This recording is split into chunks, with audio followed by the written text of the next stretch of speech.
Hello everyone, welcome back to our channel. അപ്പോൾ ഇന്ന് ഞാൻ ചുമക്കും കഫക്കെട്ടിനൊക്കെ പറ്റിയ നല്ലൊരു മരുന്നുമായിട്ടാണ് വന്നിട്ടുള്ളത് കേട്ടോ. നമ്മളെ വീട്ടിൽ തന്നെ തയ്യാറാക്കി എടുക്കാൻ പറ്റിയൊരു മരുന്നാണിത്.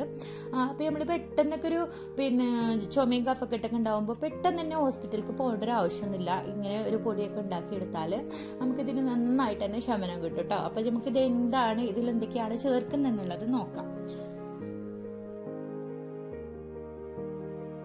അപ്പോൾ ഈ ഒരു മരുന്ന് തയ്യാറാക്കാൻ വേണ്ടിയിട്ട് നമുക്ക് മെയിനായിട്ട് വേണ്ടത് ആടലോടകമാണ് കേട്ടോ. അപ്പോൾ ആടലോടകത്തിൻ്റെ ചെടിയാണിത്. അപ്പോൾ ഇതിൻ്റെ ഇലയാണ് നമുക്കിതിന് മെയിനായിട്ട് വേണ്ടത്. കണ്ടില്ലേ, ഈ ഒരു ഇലയാണ്.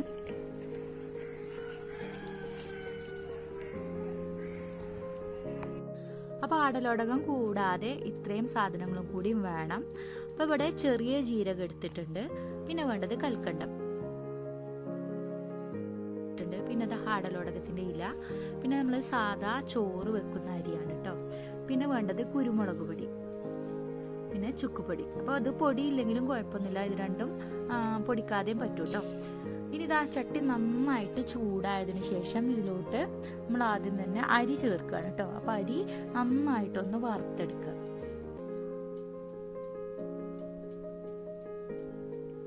അപ്പോൾ അരി പകുതിയോളം വറുവായതിനു ശേഷം ഇതിലോട്ട് നമ്മൾ ആടലോടകത്തിൻ്റെ ഇല ചേർത്ത് കൊടുക്കുകയാണ്.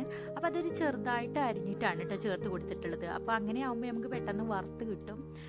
ഇനി ഇതൊന്ന് പകുതിയോളം വറുവായതിനു ശേഷം ഇതിലോട്ട് ചെറിയ ജീരകം ചേർത്ത് കൊടുത്തു. അപ്പോൾ ഇത് പണ്ട് മുതലേ ഉമ്മ ചുമയും കഫക്കെട്ടൊക്കെ പെട്ടെന്ന് ഉണ്ടാകുമ്പോൾ ചെയ്ത് തരുന്ന ഒരു സംഭവമാണ് കേട്ടോ. ആദ്യം മുതലേ ഞങ്ങൾ വലിയമ്മയുള്ള കാലം തൊട്ടേ ഇത് ഉണ്ടാക്കി തരുന്നതാണ്. അപ്പോൾ ഇനി ഇതിലോട്ട് ഇതാ കൽക്കണ്ടം ചേർത്ത് കൊടുക്കുകയാണ്. അടുത്തത് കുരുമുളക് പൊടി. അപ്പോൾ ഈ കുരുമുളക് പൊടി അതുപോലെ ചുക്കൊക്കെ പൊടിക്കാതെ ആണെങ്കിൽ എത്രയും നല്ലതാണ് കേട്ടോ. കാരണം ഇത് പൊടിക്കാതെ ആണെങ്കിൽ നന്നായിട്ട് വറുത്തിട്ട് മിക്സിയിലിട്ട് നമ്മളൊന്ന് പൊടിച്ചെടുക്കുന്നുണ്ട്. അപ്പോൾ ഇതിപ്പോൾ എൻ്റെ കയ്യിൽ പൊടി മാത്രമേ ഉള്ളൂ, അതുകൊണ്ടാണ് ഞാൻ എടുത്തിട്ടുള്ളത്. ഇനി ഇത് നന്നായിട്ട് ഇതുപോലെ ഒന്ന് വറുത്തെടുക്കുക കേട്ടോ. നല്ല രീതിയിൽ വറുത്തെടുക്കണം. കണ്ടില്ല, ഈ ഒരു പരുവത്തിലാണ് വറുത്തെടുക്കേണ്ടത്. ഇനി നമ്മളിത് ചൂടാറിയതിന് ശേഷം മിക്സിയിലെ ജാറിലോട്ട്, അതായത് നമ്മൾ പൊടിക്കാൻ ഉപയോഗിക്കുന്ന ജാറിലോട്ടൊന്ന് മാറ്റുക. എന്നിട്ട് നന്നായിട്ടൊന്ന് പൊടിച്ചെടുക്കുക. അപ്പോൾ ഇതുപോലെ വേണം പൊടിച്ചെടുക്കാനായിട്ട്, നല്ലവണ്ണം പൊടിച്ചെടുക്കണം കേട്ടോ. അപ്പോൾ നമ്മുടെ ചുമക്കും കഫക്കെട്ടിനൊക്കെയുള്ള നല്ലൊരു മരുന്നാണിത്. വീട്ടിൽ തന്നെ തയ്യാറാക്കി എടുക്കാൻ പറ്റിയ മരുന്നാണ്. നമ്മൾ പെട്ടെന്നൊന്നും ഹോസ്പിറ്റലിലേക്കൊന്നും പോവേണ്ടി വരില്ല കേട്ടോ. ഇതിന് നല്ല ശമനം കിട്ടും. ഇത് ഭദ്രമായിട്ട് അടച്ചു വെച്ചാൽ നമുക്കിത് ഒരുപാട് കാലം യൂസ് ചെയ്യാൻ പറ്റും കേട്ടോ. മാസങ്ങളോളം ഇത് യൂസ് ചെയ്യാൻ പറ്റും. അപ്പോൾ ഇനി ഇൻഷാ അല്ലാഹ് മറ്റൊരു വീഡിയോയിൽ കാണാം. Thank you.